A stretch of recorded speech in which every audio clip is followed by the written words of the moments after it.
पर रिवीजन सही है ये चैप्टर तो, क्योंकि आपने सब पहले ही सीख लिया। व्हाट इज फेस वैल्यू समझा चुका हूं ना पहले। Yes sir.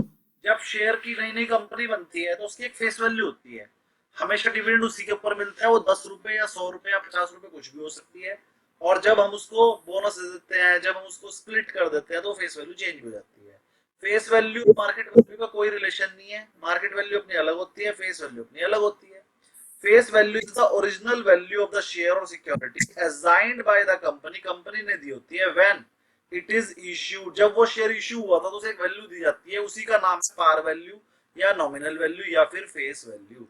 तीनों उसी के नाम है, पार वैल्यू, नॉमिनल वैल्यू या फिर फेस वैल्यू, और इसे रिटर्न वैल्यू भी बोलते हैं, रिटर्न वैल्यू, हिंदी में अंकित मूल्य। की पॉइंट क्या है sir, face value market value के इक्वल नहीं होती, इक्वल करके काट दिया है, मतलब इक्वल नहीं होती है। Face value is a fix value, कह रहा फेस वैल्यू हमेशा फिक्स रहती है, वो बदलती नहीं है। while the market price fluctuate based on the demand and supply, लेकिन मार्केट वैल्यू हर सेकंड बदलती है। एग्जांपल, अ कंपनी शेयर्स में हैव अ फेस वैल्यू, उसकी 10 रुपए फेस वैल्यू है, बट मार्केट में वो 500 रुपए में भी जा सकता है। चलिए यहां तक कोई क्वेरी नहीं है किसी की। Importance, use to calculate dividend, dividend जब भी दिया जाएगा या फिर बॉन्ड पे जो इंटरेस्ट दिया जाएगा वो हमेशा फेस वैल्यू पे दिया जाता है, आपने बहुत सारे क्वेश्चन किए आपको पता है। determines the share split ratio when the company announces stock split, और जब भी स्टॉक स्प्लिट किया जाएगा तो स्प्लिट रेशियो भी यहीं से पता चलेगा कि कितने रुपए की वैल्यू को कितने वाला बना दिया गया। वो कहेगा 100 वाले शेयर को हमने 10 वाले 10 बना दिए, तो फिर 100 वाली जो फेस वैल्यू बदल के 10 रुपए हो जाएगी। Face value equal to equity share capital total जितनी है divide by number of share. अगर कोई कंपनी कहेगी मेरी 5 लाख की कैपिटल है और मेरे 1 लाख शेयर है, तो फेस वैल्यू कितनी होगी, 5 रुपए। तो ये कैसे निकलता है, face value equal to equity share capital की जो वैल्यू है वो value divide by number of share, तो एक शेयर की वैल्यू निकल आएगी, उसी को उसकी फेस वैल्यू बोलेंगे। Example, a company has issued 1 lakh shares with an equity share capital of 10 lakh, company ने टोटल 10 लाख की कैपिटल है और 1 लाख शेयर इशू करे, मतलब 10 रुपए का एक होगा और क्या, तो फेस वैल्यू आ गई 10 रुपए। Face value in IPO and bonds, IPO क्या होते हैं आपको पता है, share are issued at a premium over the face value. मान लो एक 10 रुपए वाले शेयर को 170 रुपीज में इशू कर दे, इसमें 10 रुपए फेस वैल्यू है और 160 रुपए क्या है, प्रीमियम। ये भी क्वेश्चन में आ जाता है पेपर में। बॉन्ड्स के केस में interest is calculated based on the face value of the bond. इतने सारे क्वेश्चन किए, आपको हमेशा 1000 रुपए पे कैलकुलेट करा, चाहे उसकी मार्केट वैल्यू 900 थी या 1100 थी, आपने हमेशा इंटरेस्ट किस पे कैलकुलेट करा, 1000 रुपए पे। तो बॉन्ड्स हो चाहे इक्विटी शेयर हो, सबकी फेस वैल्यू पे ही इंटरेस्ट या डिविडेंड मिलता है। Impact of stock split on the face value, अगर स्टॉक स्प्लिट हुआ तो फेस वैल्यू उस हिसाब से रिड्यूस हो जाती है। A company announces 2 for 1 stock split, the face value will have be half, half हो जाएगी। एग्जांपल कि प्री स्प्लिट आपकी फेस वैल्यू 10 थी, बाद में 5 हो जाएगी, क्योंकि 10 वाले को लेके 5 वाले 2 दे दिए। यहां तक किसी की कोई क्वेरी हो तो बोलिए, मेरे हिसाब से कोई क्वेरी नहीं होगी, है तो पूछ लीजिए। कोई नहीं है सर। कोई क्वेरी नहीं है, वेरी गुड। है क्या, नहीं है, वो तो पूछ सकते हैं, कोई प्रॉब्लम नहीं। नेक्स्ट, सब पढ़ा हुआ है, सब पहले ही पढ़ा दिया है। व्हाट, ये भी मैं आपको पहले ही पढ़ा चुका हूँ। बुक वैल्यू का मतलब होता है इंट्रिंसिक वैल्यू, ये बड़ा इंपॉर्टेंट है, बहुत इंपॉर्टेंट है, पेपर में इसमें से 2 या 3 क्वेश्चन आएंगे बुक वैल्यू कंसेप्ट पे। तो मैंने आज एक शीट भेजी है आप लोगों को अभी अभी, और आप उस शीट में देखेंगे तो आपको मिलेगा ये जो प्रेजेंट वैल्यू क्वेश्चन जो आप कर रहे हैं एक्सेल में, जो आपकी क्वेरी आ रही है, मैंने इस पे और क्वेश्चन बनाकर भेज दिए। तो मैं चाहता हूं कि आप क्वेश्चन ज्यादा से ज्यादा करें, जिससे आपकी जो क्वेरीज है वो चाहे कितनी भी आए लेकिन आपका कंसेप्ट क्लियर हो जाए। तो कंसेप्ट क्लियर करने के लिए मैंने थोड़े नॉर्मल टाइप के इजी क्वेश्चन बनाकर थोड़े से और भेज दिए हैं, तो आप उन्हें भी सॉल्व कर लीजिएगा। देखिए अगर आप मेरे दिए हुए सारे क्वेश्चन सॉल्व करके जा रहे हो और आपको समझ में आ गए हैं, तो आपको पास होने से कोई नहीं रोक पाएगा। लेकिन उसके लिए एक शर्त है कि जितने मैं क्वेश्चन दे रहा हूँ सारे आपको आने चाहिए। जितना मैं पढ़ा रहा हूँ अगर वो आपको आ गया तो आप पास हो जाएंगे गारंटेड। और अगर आप कहीं पर कोई कमी करेंगे, नहीं करेंगे जो मैंने दिया, सोचेंगे आधा ही कर लेती हूँ, कर लेता हूँ, तो फिर प्रॉब्लम है, फिर प्रॉब्लम है। चलिए जी आगे बढ़ते हैं।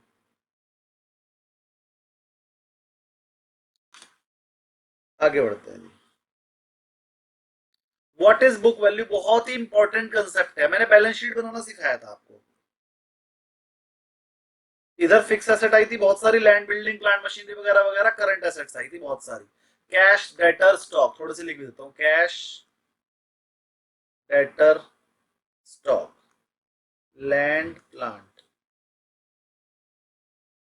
इसके जो टोटल आ जाता है, इधर बहुत सारी लाइबिलिटी आ जाती हैं जैसे क्रेडिटर, लोन वगैरह, और इधर कैपिटल आ जाती है, कैपिटल, रिजर्व एंड सरप्लस। ये बैलेंस शीट सिखाई थी। तो जो बुक वैल्यू का मतलब ये है कि जो पैसा इक्विटी शेयर को मिलेगा, अब इक्विटी शेयर को कैपिटल तो उसकी है ही है, प्लस रिजर्व उसी के होते हैं, तो या तो इन दोनों को जोड़ लो, कैपिटल प्लस रिजर्व सरप्लस जोड़ लो, या फिर इन सारी एसेट्स में से ये सारी लाइबिलिटी लेस कर दो, तो भी तो यही आएगा। तो आपका बुक वैल्यू निकालने के दो फॉर्मूले हो गए, क्या लिख लीजिएगा अपने पास, बहुत इंपॉर्टेंट है। बुक वैल्यू के दो तीन नाम है, वो भी बता देता हूं। बुक वैल्यू या फिर इंट्रिंसिक वैल्यू या फिर नेट वर्थ या फिर शेयर होल्डर्स फंड या फिर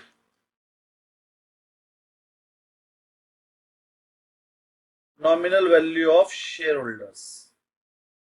लिख लीजिए, 1 2 3 4 5, 5 नाम बताए मैंने, और पांचों का मतलब एक ही है, book value, intrinsic value, net worth, share holders fund, nominal value of share holders. Formula, total assets minus total liabilities, पहला फॉर्मूला। और हाँ, इसका ये एक और नाम है नेट एसेट, नेट एसेट, क्योंकि हम एसेट में से लाइबिलिटी घटा देंगे तो नेट एसेट ही तो बचेगी, तो इसी का दूसरा नाम है नेट एसेट। तो बुक वैल्यू भी सही बोलते हैं, नेट एसेट भी, इंट्रिंसिक वैल्यू भी, नेटवर्थ भी, शेयर होल्डर्स फंड भी, और nominal value of share holders भी, सब इसी के नाम है। पेपर में कोई सा भी आ जाए आपने यही करना है। तो पहला फॉर्मूला हो गया total assets minus total liability, दूसरा फॉर्मूला हो गया capital plus reserve plus surplus minus expenditure. एक तरीका ये हो गया, और यहां पर भी टोटल एसेट लेना है तो उसमें एक्सपेंसेस नहीं लेना है, एक्सक्लूडिंग एक्सपेंसेस। अब ये सर एक्सक्लूडिंग एक्सपेंसेस का मतलब क्या है वो बाद बताऊंगा, अभी आज ही बताऊंगा। अभी तब तक आप पहले फॉर्मूले लिख लो, और जब लिख लो तो मुझे बता देना यस सर। सर रिजर्व और सरप्लस तो एक ही नहीं होगा? रिजर्व और सरप्लस एक ही होता है, लेकिन मैंने अलग अलग लिख दिए, वहां पर अलग अलग नाम से आएगा, general reserve, capital reserve, last year surplus, जो मर्जी नाम से रिजर्व या सरप्लस आए सब आपने इसमें ऐड कर देना है। मेरा पूछने का मतलब था, अगर जैसे कोई लिखता है last year surplus, that should go into reserve, I think.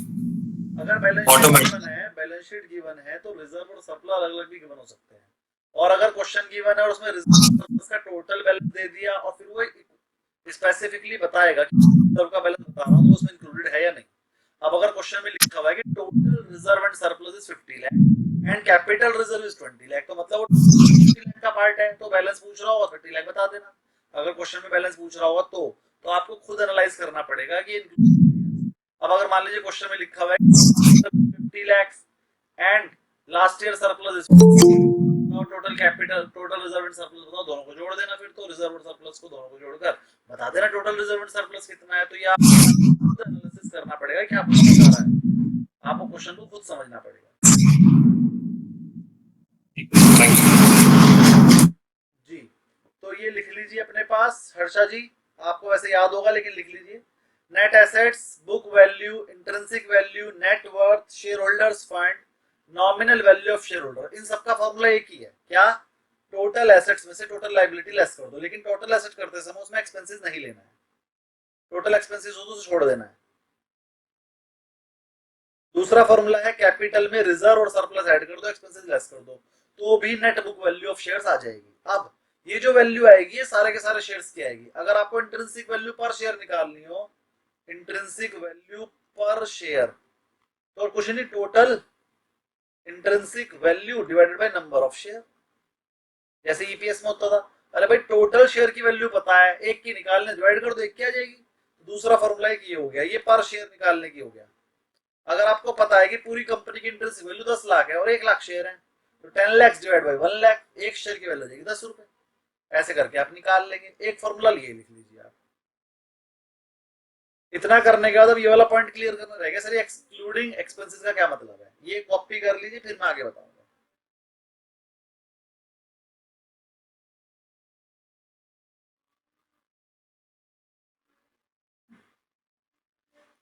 कर लिया?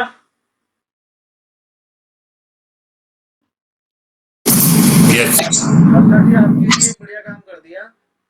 हम अपनी क्लास अब रोज 9 बजे शुरू करते हैं। शुरू में 8:30 से लेकर 9 बजे तक हम क्वेरी सेशन रख रहे हैं, और तैयार करके हम 9:05 तक क्लास शुरू करते हैं। Thank you sir. तो शुरू में आधा घंटा रोज क्वेरी सेशन होगा, और अगर हर्षा जी की कोई क्वेरी होगी तो आप मुझे व्हाट्सएप कर सकते हैं, मैं आपको अलग, उससे आपकी क्वेरी भी हो जाएगी। आगे बढ़ते हैं। तो हमने आपको बताया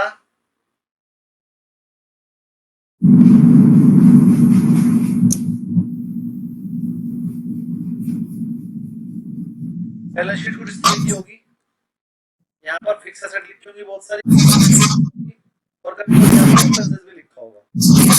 यहाँ पर कैपिटल होगी, रिजर्व एंड सरप्लस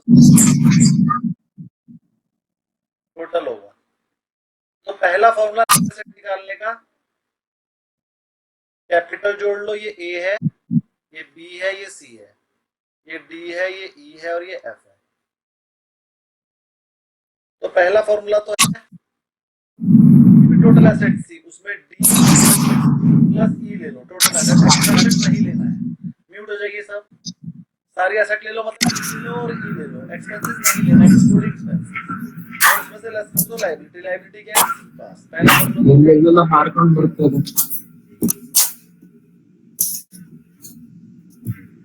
क्या आप कुछ कह रहे थे कि आप मुझसे?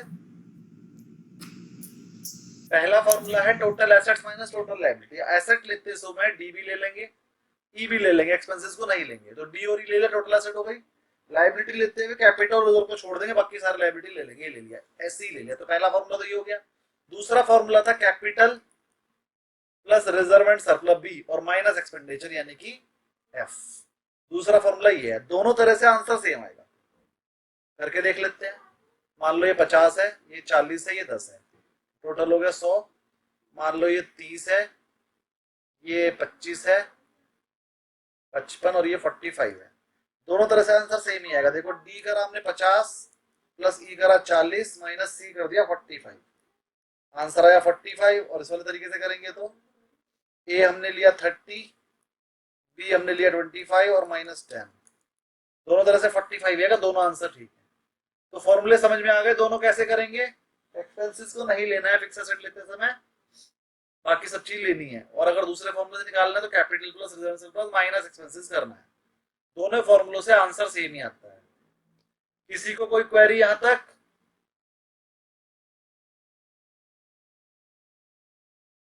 आगे सबको समझ में? बोलेंगे yes sir. Sir, why you show me the screen? Yes sir.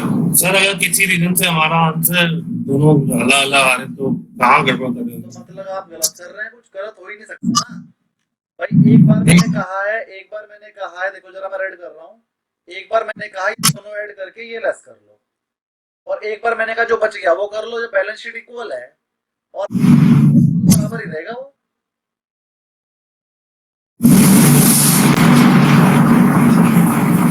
एक बार मैंने कहा रेड वाला कर लो, एक बार मैंने कहा ब्लू वाला, तो बराबर ही रहेगा, कभी अलग अलग हो ही नहीं सकता।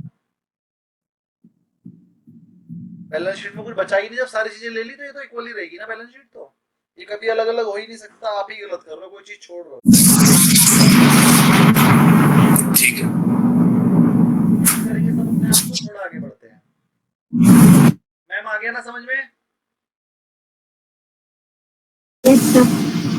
नहीं आया तो पूछ लीजिए, जबरदस्ती यस सर बोलने की जरूरत नहीं है। ओके आगे बढ़ते हैं जी।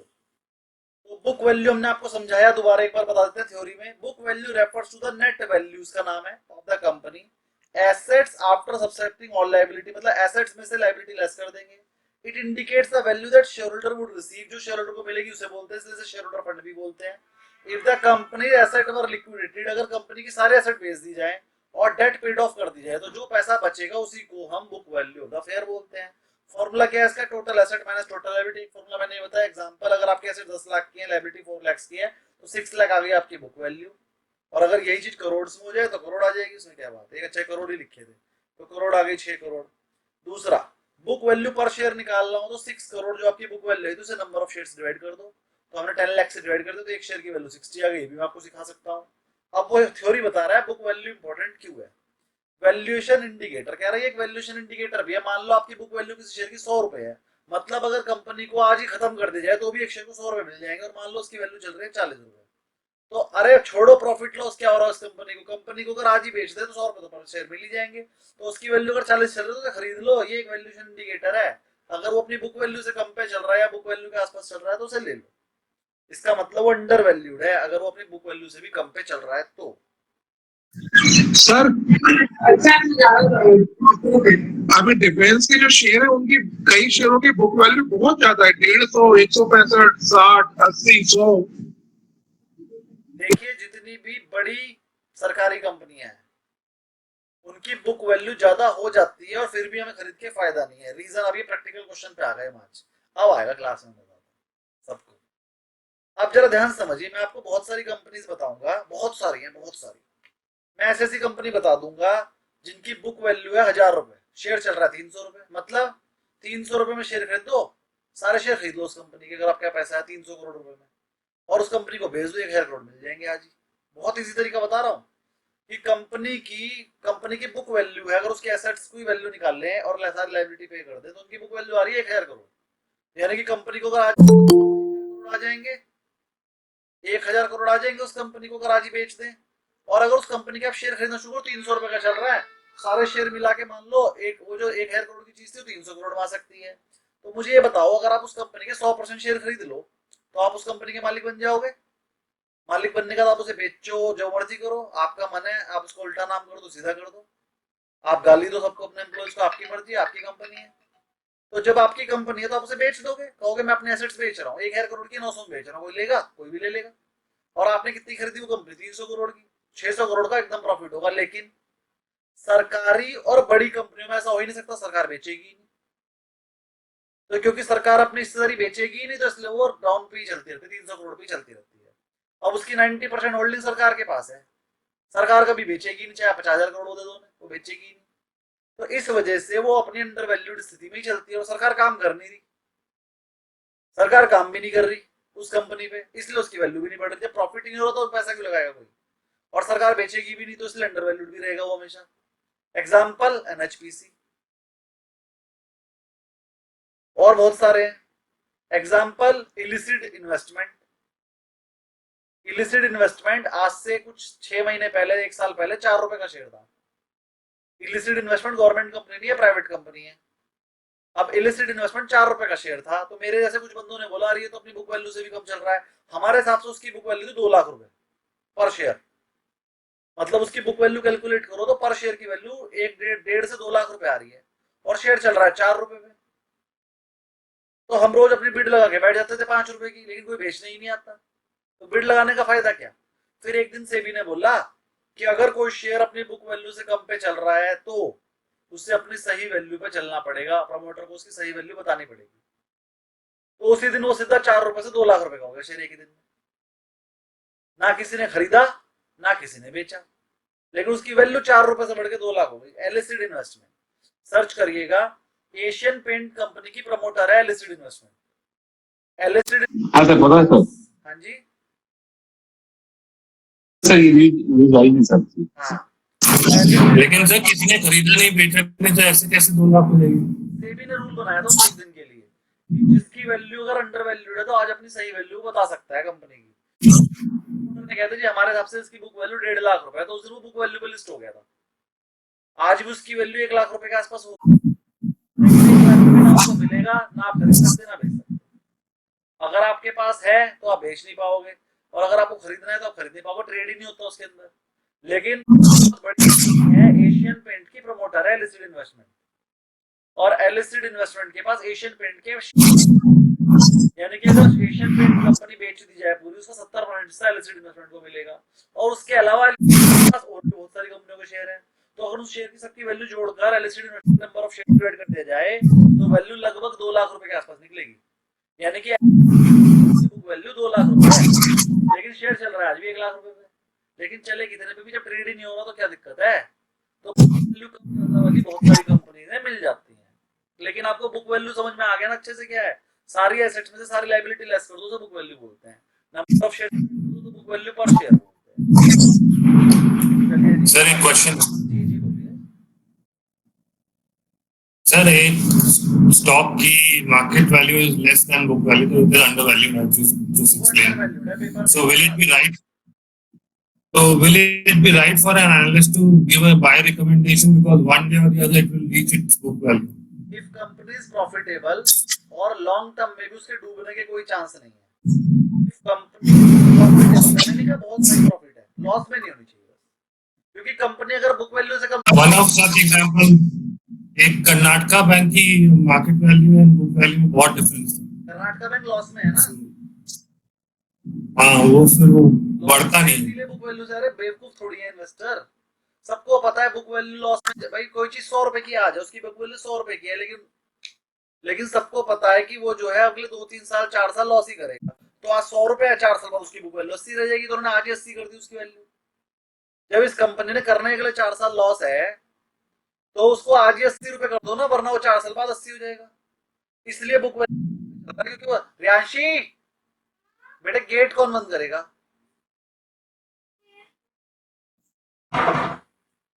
तो वो इसलिए चल रहा है क्योंकि एक्सपेक्टेशन पे चलती है मार्केट। जब उसकी खास एक्सपेक्टेशन सब इन्वेस्टर्स की है अगले 4 साल लॉस ही करना है उसने, बुक वैल्यू से कम पे चलेगा, और 4 साल बाद अगर वो फिर से लगा इन्वेस्टर पे तो भी लॉस ही करेगा, फिर वो 60 पे चलेगा। जिस दिन वो कंपनी प्रॉफिट में आ जाएगी वो बुक वैल्यू से 20% ऊपर हो जाएगी, क्योंकि इन्वेस्टर को लगने लगा अब ये प्रॉफिट करेगा, तो बुक वैल्यू तो देनी देनी है, प्लस 20% प्रीमियम दे दिया, क्योंकि अब उन्हें लग रहा है वो प्रॉफिट करेगा। तो ये एक्सपेक्टेशन में हो रही है तो वो डिस्काउंट पे चलती है, जो कंपनी हो जाती है प्रीमियम पे चलती है, तो उस हिसाब से रेट ऊपर नीचे हाई प्रॉफिट होता है, फिर वो पीई मल्टीपल के हिसाब से चलती है, फिर उसको बुक वैल्यू का कांसेप्ट उस पर काम ही नहीं करता। जैसे उसका प्रॉफिट रेशियो हाई हो जाता है, ग्रोथ वाली कंपनी आती है, हर साल उसका प्रॉफिट बढ़ता ही रहेगा, तो फिर वो पीई मल्टीपल पे चलती है, फिर उसे हम उस वाले तरीके से वैल्यू नहीं करते, नेट एसेट मेथड। ये जो मेथड मैंने आज आपको सिखाया है बुक वैल्यू मेथड, इसे net asset method, book value method बोलते हैं। जो पीई वाला पहले दिन सिखाया था उसे पीई रेशियो जो पहली क्लास में सिखा दिया था पूरी की पूरी। तो ये एनालिसिस के वैल्यूएशन के 2 तरीके सिखाते हैं। म्यूट हो जाइए, चैप्टर आएगा आगे, उसमें 2 मेथड सिखाऊंगा, पहले सिखाई आज, अब उस दिन नहीं सिखाऊंगा। पहला मेथड था पीई रेशियो वाला जो पहली क्लास में सिखाया था, और दूसरा मेथड है नेट एसेट वाला जो आज सिखाया, नेट एसेट निकालना। ठीक है, ये 2 वैल्यूएशन के मेथड मैं आपको सिखा चुका हूं, अभी 2 और सिखाने हैं, वो जब वो लेसन आएगा तभी सिखाऊंगा। डिविडेंड ग्रोथ मॉडल और जॉर्डन का, वो मैं वहीं पर सिखाऊंगा। चलिए आगे बढ़ रहा हूं, शेयर कर रहा हूं।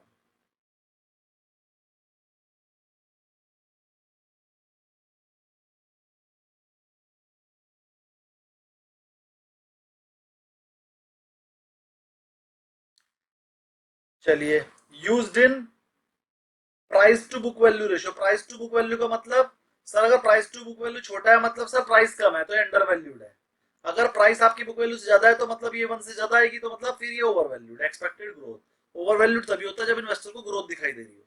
तो ये देखो इसने ये भी बता दिया कि अगर आपकी प्राइस बुक वैल्यू से कम है मतलब price to book value ratio 1 से कम है। Price to book value ratio formula क्या होता है?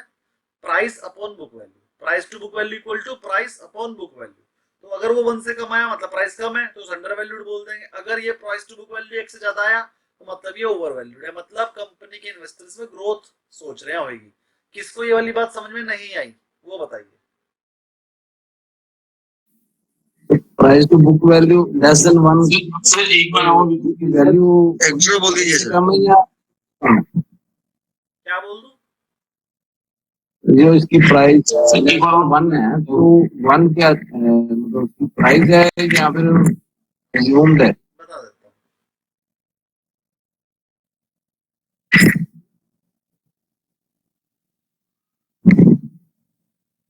तो परेशान हो गए हैं इनसे।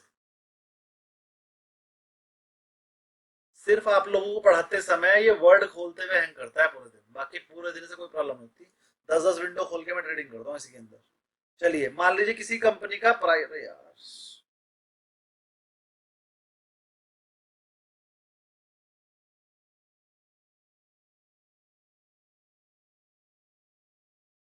मान लीजिए किसी कंपनी का प्राइस 100 रुपए है और बुक वैल्यू 150 रुपए है, या इसे कर देते हैं 200। तो प्राइस अपन बुक वैल्यू किया तो आंसर आया 0.5। इसका मतलब प्राइस कम है। 1 से छोटा आंसर सिर्फ तभी आएगा जब प्राइस कम होगी, और प्राइस कम होगी तो अंडर वैल्यूड है। और 1 से बड़ा आंसर कब आएगा? जब प्राइस ऊपर 101 हो जाए, नीचे 100 हो जाए, तो अब 1.01 आंसर आएगा। तो जब भी प्राइस बुक वैल्यू से ज्यादा होगी तो ओवर वैल्यूड है, आंसर 1 से बड़ा आएगा। तो यही चीज लिखी हुई है, अगर प्राइस टू बुक वैल्यू 1 से छोटा होगा तो मतलब अंडर वैल्यूड है, प्राइस टू बुक वैल्यू अगर 1 से बड़ा होगा तो ओवर वैल्यूड है। तो क्वेश्चन दो तरीके से आ सकता है, प्राइस और बुक वैल्यू में कंपैरिजन भी हो सकता है, या फिर price to book value ratio लिख कर दे देगा पेपर में। ऐसे बोल देगा if a company's price to book value is 1.2, तो बताओ शेयर ओवर वैल्यूड है कि अंडर वैल्यूड? तो आप क्या बोलोगे? Over valued. Price to book value जब 1.2 है मतलब प्राइस ज्यादा है, 1 से ज्यादा होने का मतलब यही है। समझ में आया मेरी बात? हाँ सर, प्राइस मतलब सर यहाँ पे करंट मार्केट प्राइस हो गया सर। हाँ जी, मार्केट प्राइस। हर जगह पर प्राइस का मतलब मार्केट प्राइस। तो मेरे को ये बताइए, ये बात समझ में आ गई? अब एक क्वेश्चन आंसर बोलेंगे आप सभी लोग, सबसे पहले देना है। हाँ सर। अभी लेते हैं आपकी क्वेरी। प्राइस 0.9 हो तो वो अंडर वैल्यूड है कि over valued? Under value. Value 0.9 कितना? Under valued. और अगर प्राइस वैल्यू हो 9, ओवर वैल्यू। ओवर वैल्यू 1 से ज्यादा है। विनीत जी बोलिए आपकी क्वेरी। सर ये तो समझ में आ गया कि प्राइस टू बुक वैल्यू अगर ग्रेटर देन 1 है तो वो ओवर वैल्यूड है या फिर उसमें ग्रोथ एक्सपेक्ट कर रहा है, लेकिन ये एनालाइज करना कि वो सच में ओवर वैल्यूड है या ग्रोथ एक्सपेक्टेशन है, इसके लिए और फैक्टर्स हमें एनालाइज करने पड़ेंगे, तभी हमें समझ में आएगा। ग्रोथ एक्सपेक्टेशन है तभी तो ओवर वैल्यूएशन मिलती है। चीज तो वो 100 रुपए की है लेकिन खरीदने को तैयार है 120 में भी, क्योंकि हमें ग्रोथ एक्सपेक्टेड है उसमें। अब अगर ग्रोथ आएगी तो उसका रेट बढ़ेगा, ग्रोथ नहीं आएगी तो गिर जाएगा। मेन बात है ना, ग्रोथ आनी चाहिए। सबकी एक्सपेक्टेशन है ग्रोथ। एक्सपेक्टेशन से अच्छा होता है तो रेट बढ़ता है, एक्सपेक्टेशन से कम मिलेगा तो गिर जाता है शेयर। शेयर कभी भी चलता ही नहीं प्रॉफिट हो रहा है कि लॉस, शेयर चलता है एक्सपेक्टेशन में कि जो हम सोचकर बैठे थे वो हुआ, ठीक नहीं हुआ तो गिरेगा, और अब जो हमने सोचा तो उससे ज्यादा अच्छा हो गया तो बढ़ेगा। तो खाली प्रॉफिट में होना जरूरी नहीं है, एक्सपेक्टेड प्रॉफिट से ज्यादा प्रॉफिट होना जरूरी है। और कोई क्वेरी किसी की बढ़ जाए आगे? Yes sir. चलिए, आज मेरे ससुर जी आए हुए। हाँ सर। कम पढ़ाऊंगा।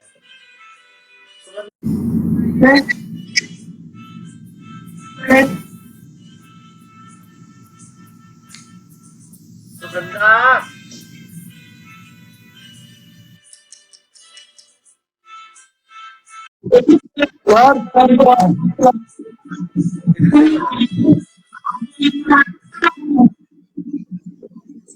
सर हाँ जी, आईसीआईसी का एक वैल्यू फंड है, उस वैल्यू फंड के अंदर बहुत सारी कंपनीज है। मैंने एक कंपनी निकाली वी गार्ड। वी गार्ड अच्छी कंपनी है, वायर की है। हाँ, अब वी गार्ड की जो बुक वैल्यू है वो है 45.9 ठीक है, और करंट प्राइस है 382। ठीक है। बुक वैल्यू से कहीं गुना चल रहा है, ग्रोथ स्टॉक होगा। तो इसका क्या मतलब है सर? यहाँ पर कंपनी अच्छी ग्रोथ में, अच्छी प्रॉफिटेबल कंपनी है, यहाँ पर बुक वैल्यू का कंसेप्ट चलेगा ही नहीं। यहाँ पर पीई मल्टीपल का कंसेप्ट चलेगा। मान लो एक कंपनी का ईपीएस 100 रुपए है, तो 100 रुपए तो एक ही साल में कमा लेते, 40 रुपए में थोड़ी चलेगी। पी इसका है सर 64। हाँ, तो 64 का पीई है, पीई रेशियो तो दूसरी कंपनीज होंगी वो भी इसी रेट पे चल रहे। पॉलीकैप देखोगे तो 100 120 का हाँ, एबीबी का 65 है, सीमेंस का 58 है, सीजी पावर का 109 है, भेल का 158 है, वारी का 45 है। सबसे बड़ी कंपनी है, सबसे ज्यादा ग्रोथ स्टॉक है, उसको 120 दे दिया। और ये वी-गार्ड वगैरह भी छोटे लेवल की कंपनी है, 60 दे दिया। तो ये पीई की ग्रोथ के हिसाब से है, जिसकी ग्रोथ ज्यादा उसका पीई ज्यादा, जिसकी ग्रोथ कम उसकी पीई भी कम। वैल्यूएशन है, उससे ज्यादा बात नहीं करेंगे। हो गई ये वाली क्वेरी सॉल्व? नहीं सर, बोलिए। मेरे को कंफ्यूजन हो रहा है। पॉलीकैप का निकाला तो पॉलीकैप की बुक वैल्यू है 653। हाँ, और स्टॉक की पी है 45 और वी गार्ड की भी पी है 45, तो कोई बात नहीं, मगर पॉलीकैब वी गार्ड और पॉलीकैब दोनों बाहर की कंपनी है, 45-50 का पी दे दिया। हाँ बिल्कुल बिल्कुल।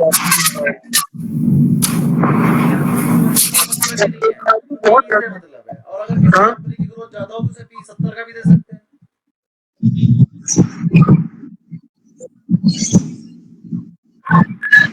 अगर आप वी गार्ड सब दोनों में की वो देखेंगे ना, ग्रोथ थोड़ी पास पास ही होगी, ग्रोथ सेम होगी, तभी सेम पी दिया हुआ है।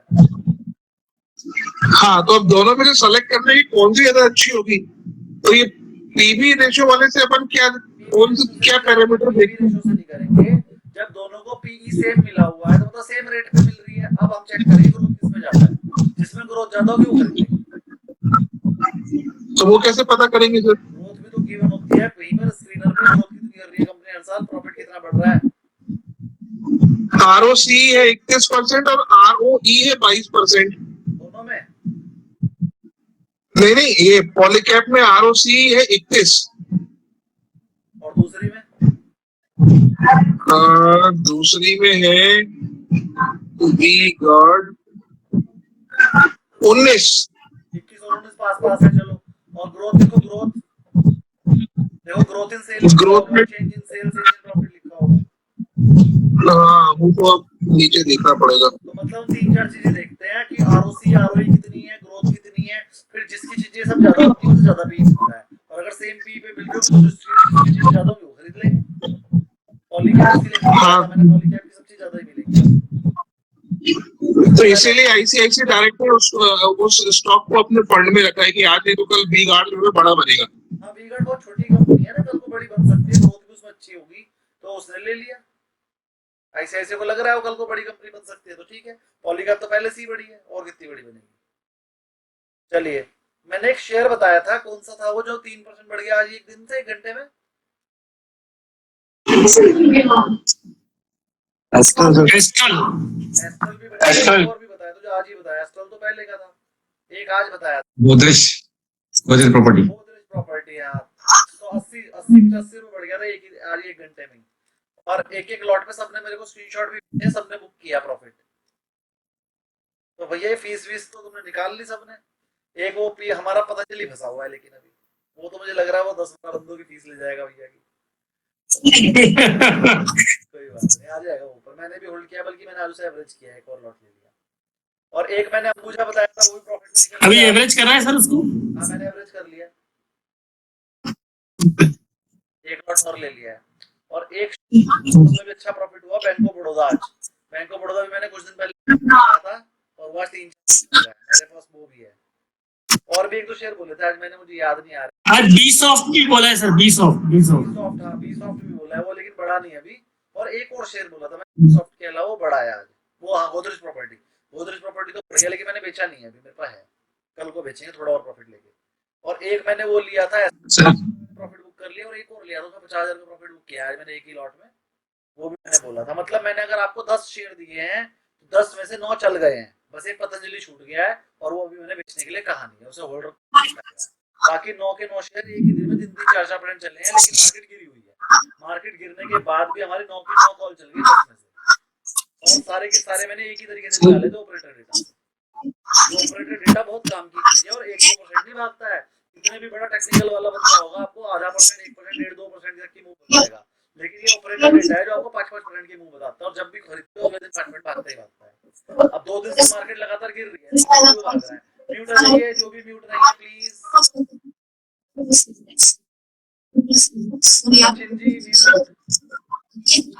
Okay sir. चलिए जी, अब आगे बढ़ते हैं। सर आप पीछे ऑप्शन बता, हम लोग कैश वाले करते हैं सर, इसीलिए कैश पे कर रहा है। ट्रेड सर, कैश में ट्रेड। नहीं, मैं नहीं करता। फ्यूचर ऑप्शन किए मेरे को कैश में खरीदे हुए जन्म हो गए, मुझे याद भी नहीं है मैंने कैश में कुछ खरीदा था कुछ। मैं सिर्फ फ्यूचर करता हूँ, high risk high return. Sir ये जो ऑपरेटर डेटा जो आप बोलते हैं, जो 3% के ऊपर वाला, ये जो डेटा है वो मतलब लोगों ने पैसे निकाले कि पैसे डाले, ये डिफरेंशिएट कैसे करेंगे सर? अरे डाले ही है ना, जब खरीदने का डेटा दिया है। सेबी ने बताया अच्छा उसको हम ओके हम खरीदने वाले ही कंसिडर करें। भाई ऑपरेटर का डेटा फ्यूचर का है, फ्यूचर की कंडीशन बनी है, हम्म। बाई वाली भी हो सकती है, सेल वाली भी हो सकती है। ये कैसे पता करोगे हम्म। कि जिस दिन वो डेटा बना उस दिन शेयर बढ़ा था कि घटा था? और वॉल्यूम चेक करोगे, जब जिसने इतना करोड़ों रुपए का माल खरीदा है तो वॉल्यूम में दिख नहीं जाएगा? राइट चेक करके पता लग जाएगा उसने खरीदा था कि बेचा था।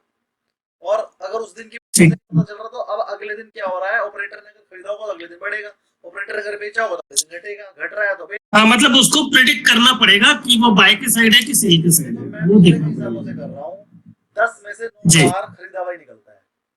प्रेडिक्ट कर ओके आंख बंद करके खरीदा हुआ मान लो, बहुत कम शॉर्ट का डेटा बनता है, ज्यादातर बाइंग का डेटा ही बनता है। ठीक है ना, मैं सबको बाइंग का मान के मैं तो खरीद लेता हूँ, क्या हो गया 10 में से 1 में लॉस हो जाएगा, 9 में प्रॉफिट हो जाएगा, ओवरऑल तो प्रॉफिट में ही रहेंगे। स्टॉप लॉस ले लो 2-3% का, 2% का। चलिए जी आगे बढ़ते हैं। Limitation of book value, book value की कुछ लिमिटेशन भी है, वो क्या है जरा देखते हैं। May not reflect the market value of the asset. देखो कभी कभी क्या होता है, मार्केट बुक वैल्यू लिखी हुई है आपकी बैलेंस शीट में 10 लाख रुपए एक लैंड की, लेकिन लैंड की वैल्यू बढ़ गई, वो तो 1000 करोड़ की हो गई। बुक वैल्यू क्या होती है, जो बुक में लिखी हुई है। वो सब हमने 40 साल पहले लैंड खरीदी 10 लाख की, तो वो बुक में कितने की दिखाई देगी, 10 लाख की, लेकिन वो एक्चुअल में हो गई 1000 करोड़ की। तो बुक वैल्यू मार्केट वैल्यू को दर्शाती नहीं है। Does not account for intangible asset like brand value और गुडविल। कह रहा है बुक वैल्यू कैलकुलेट करते समय ये गुडविल और ब्रांड वैल्यू को नहीं लेते हैं, क्योंकि ये मिसलेनियस एक्सपेंडिचर का पार्ट होते हैं, तो बुक वैल्यू निकालते समय इनको नहीं लेते हैं। क्लियर यहां तक? क्लियर यहां तक? कोई query? Yes. Very good. What is market value of share? आपको पता है मार्केट वैल्यू क्या होती है? म्यूट हो जाइए। Market value is the current price at which the company share is traded on the stock exchange. Stock exchange पे जितने पे भी आपका ट्रेड चल रहा है उसको मार्केट वैल्यू बोल लेंगे। It reflects what investor are willing to pay. ये क्या होता है, किस रेट पे आपको इन्वेस्टर खरीदने को तैयार है। और ये कैसे निकलती है, डिमांड एंड सप्लाई, खरीदने और बेचने वाले आ जाते हैं और जो भी रेट उनके बीच में तय हो जाता है उसी को बोलते हैं मार्केट वैल्यू। ये डायनामिक इन नेचर है। डायनामिक इन नेचर मतलब changing in nature. Market value changes constantly during the trading hours due to market condition, news and investor sentiment. Investor sentiment, market news की वजह से ये हर time change होती रहती है, और ये होती है मार्केट वैल्यू। और मार्केट वैल्यू और बुक वैल्यू दोनों अलग अलग है। Example, current market price of share 500 रुपए हो सकता है। टोटल आउटस्टैंडिंग शेयर जो कंपनी ने इशू करे वो 10 लाख है, और अगर इस 10 लाख को मार्केट प्राइस से मल्टीप्लाई कर दो तो क्या निकलेगी, मार्केट कैपिटलाइजेशन। फॉर्मूला हो गया मार्केट कैपिटलाइजेशन, मार्केट कैप का फॉर्मूला हो गया equal to market price per share into number of share. ये वाला फॉर्मूला भी लिख लो और याद कर लो। ये जितने भी फॉर्मूले मैं बताता हूँ सबको एक पेपर पे लिख के इकट्ठे कर लेना, जिससे कि आपको याद करना इजी हो जाए। तो market cap equal to market price per share और into number of share. Sir ये मार्केट कैप होती क्या है, अगर इस कंपनी के सारे शेयर में खरीद लूं तो कितने रुपए देने पड़ेंगे? भाई एक शेयर है 500 रुपए का और 10 लाख शेयर है, ला भैया दे दे 50 करोड़ रुपए और ले ले कंपनी।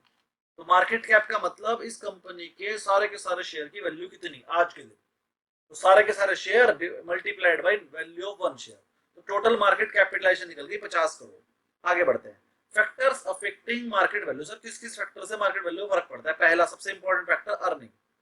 तो अल्टीमेटली हम पैसा किस लिए लगा रहे हैं कि कल को हमें अर्निंग मिले। तो अर्निंग, आपकी सेल की ग्रोथ एंड फ्यूचर पोटेंशियल, की फ्यूचर में आपकी ग्रोथ क्या रहेगी। इन्फ्लेशन का भी फर्क पड़ता है, जैसे अब मैं आपको बहुत सारी चीज बताने वाला हूं, पेपर में आ सकती है। अच्छा बताओ इन्फ्लेशन का कंपनी पे क्या फर्क?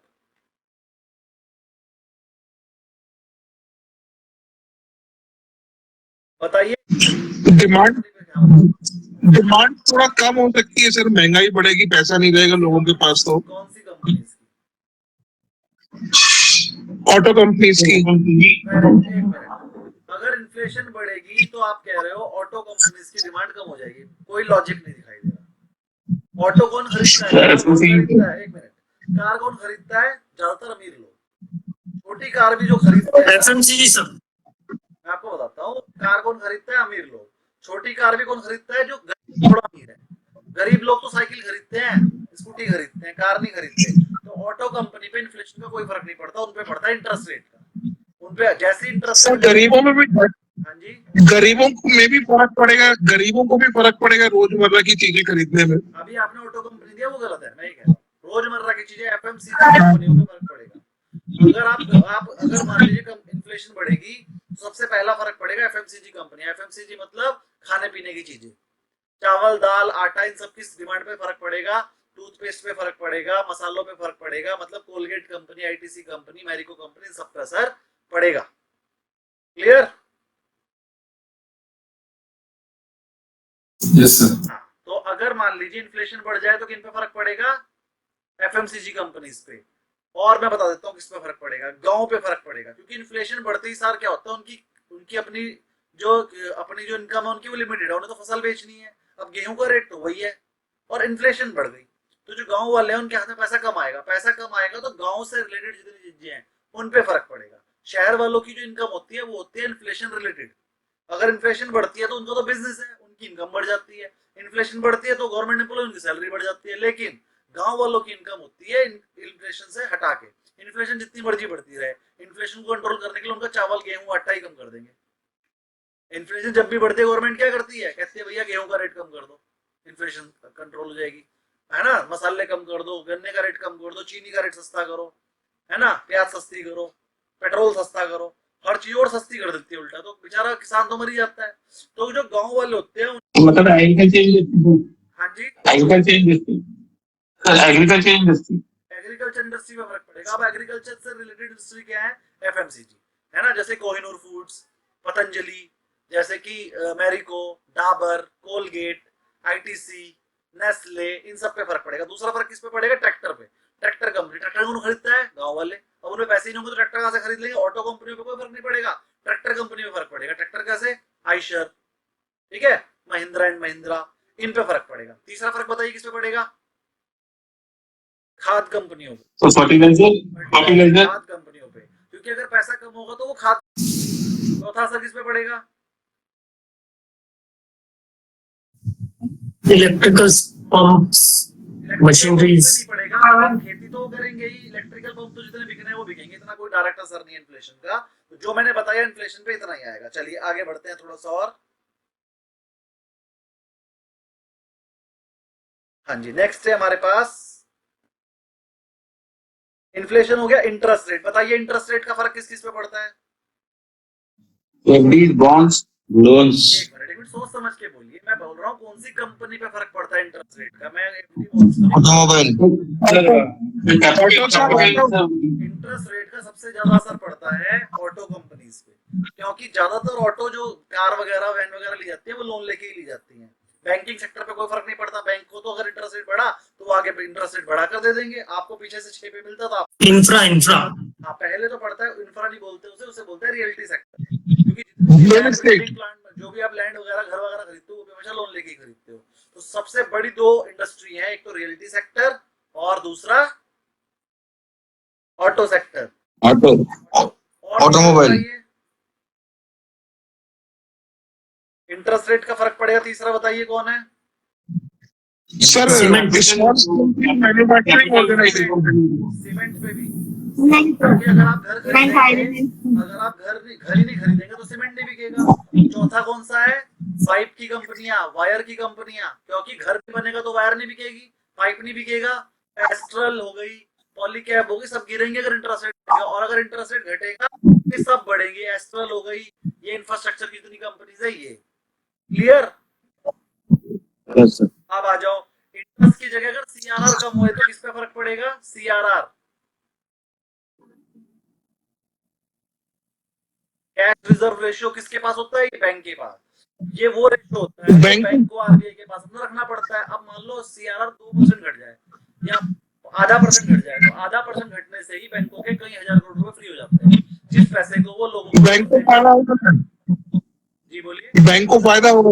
हाँ, बैंक को फायदा होगा। बैंक के मान लो 50,000 करोड़ रुपए आरबीआई के पास रखे थे। आरबीआई ने कहा जो मैंने सीआरआर 50,000 करोड़ रखा है ना, अब तुझे बस 40,000 करोड़ रखना है, तो 10,000 करोड़ आरबीआई वापस कर देगी। वो 10,000 करोड़ का बैंक क्या करेगा? 10,000 करोड़ उठा के मार्केट में लोन पे दे देगा। उस 10,000 करोड़ पे जो उसे ब्याज मिल ही नहीं रहा था, उस 10,000 करोड़ पे ब्याज हो गया, तो बैंक की प्रॉफिटेबिलिटी बढ़ जाएगी। तो सीआरआर के कम होने से बैंक को फायदा है, तो सीआरआर के कम होने से बैंकिंग सेक्टर को फायदा है। ठीक, तो आज मैंने आपको 3 चीजें बताई और बता देता हूँ। अगला है सीआरआर की फुल फॉर्म क्या है? हाँ जी बोलिए। Cash reserve ratio. Cash reserve ratio, CRR, ये वो पैसा है जो हम आरबीआई के पास कैश रिजर्व करके रखते हैं अपनी टोटल लोन बुक और डिपॉजिट्स का, एक परसेंटेज होती है और वो कभी कभी कम या ज्यादा आरबीआई कर देता है। जब आरबीआई सीआरआर बढ़ा देता है तो बैंकों के लिए नुकसान है, जब आरबीआई सीआरआर कम कर देगा तो बैंकों के लिए बेनिफिशियल है। Is that clear? Can I go forward? Yes, sir. Thank you. आगे बढ़ते हैं, बहुत देर होगी यहीं पर कटके अटके। ओवरऑल मार्केट सेंटीमेंट, देखिए मार्केट सेंटीमेंट से फर्क पड़ता है सारी कंपनीज में। मार्केट सेंटीमेंट अच्छा होगा तो कंपनियां बढ़ेगी, ओवरऑल मार्केट बढ़ेगी। सेंटीमेंट बेकार होगा तो मार्केट घटेगी। इंडस्ट्री ट्रेंड्स, कॉम्पिटिटर परफॉर्मेंस, अगर कॉम्पिटिटर की परफॉर्मेंस बढ़िया है तो हमारे लिए नुकसानदायक है। हमारा कॉम्पिटिटर बढ़िया काम कर रहा है तो हमारे लिए नुकसानदायक है। हमारा कॉम्पिटिटर बेकार काम कर रहा है, बहुत मजा आएगा, उसके पास कोई जाएगा नहीं, सब हमारे पास ही आ जाएंगे। तो कॉम्पिटिटर की परफॉर्मेंस भी हमारे शेयर पे इफेक्ट करती है। अगर मान लीजिए आपके कॉम्पिटिटर को एक अवार्ड मिल गया, क्या अवार्ड मिला? Best company of the year का अवार्ड। अगर best company of the year का अवार्ड मिल गया आपके कॉम्पिटिटर को तो ये आपके लिए नेगेटिव है, क्योंकि उस कंपनी के पास मार्केट शेयर ज्यादा हो जाएगा, आपके पास कम हो जाएगा। तो ये चीजें भी डिपेंड करती है कि आपके कॉम्पिटिटर का अच्छा होगा तो आपका बुरा है तो आपकी कंपनी का शेयर गिर जाएगा। ठीक, समझ में आया सबको? आगे है इंडस्ट्री की हेल्थ। मान लो पूरी की पूरी इंडस्ट्री लॉस में चल रही है, जैसे शुगर सेक्टर। भैया शुगर सेक्टर लॉस में चल रहा है, था शुगर सेक्टर आज से 15 साल पहले लॉस में ही चल रहा था, तो कभी भी कोई शुगर की कंपनी खरीदना नहीं चाहता था। लेकिन जब से ये ब्लेंडिंग शुरू हुई है ना, कि शुगर कंपनियों से उनका बचा हुआ वो ले लेंगे गन्ने का जूस और उसे पेट्रोल में मिलाएंगे, ब्लेंडिंग करेंगे, तो तब से जो है शुगर कंपनियों की बल्ले बल्ले हो गई। इतना पैसा वो शुगर बेच के नहीं कमाते जितना एथेनॉल बेच के कमा लेते हैं। एथेनॉल क्या होता है? गन्ने के जूस का जो बचा हुआ होता है। पहले शुगर बन गई, जो बचा हो गया उसका एथेनॉल बन गया। तो शुगर कंपनियां चीनी कम बना रही हैं, एथेनॉल ज्यादा बना रही हैं। तो इंडस्ट्री हेल्थ का भी फर्क पड़ता है। ऐसे न्यूज एंड अनाउंसमेंट, अगर आपने कोई मर्जर की न्यूज दे दी, एक्विजिशन की दे दी या मैनेजमेंट चेंज की न्यूज दे दी, वो पॉजिटिव भी हो सकती है और नेगेटिव भी हो सकती है, उसके हिसाब से फर्क पड़ेगा। पॉजिटिव और नेगेटिव कैसे होगी वो हम एनालिसिस करेंगे। और डिमांड एंड सप्लाई से तो होता ही है। मार्केट वैल्यू और बुक वैल्यू का डिफरेंस मैं आपको समझा चुका हूँ, ये आप खुद पढ़ेंगे। और मार्केट वैल्यू और फेस वैल्यू का डिफरेंस भी आपको पता है, खुद पढ़ लेंगे। व्हाट इज इंट्रिंसिक वैल्यू मैं समझा चुका हूँ, इसी को बोलते हैं, वो जो मैंने बताया था नेट एसेट वैल्यू, ये वही है। और इसके बाद की point, factor influencing intrinsic value, ये आप पढ़ लेंगे बस यहाँ तक। एंटरप्राइज वैल्यू मैं कल खुद पढ़ाऊंगा।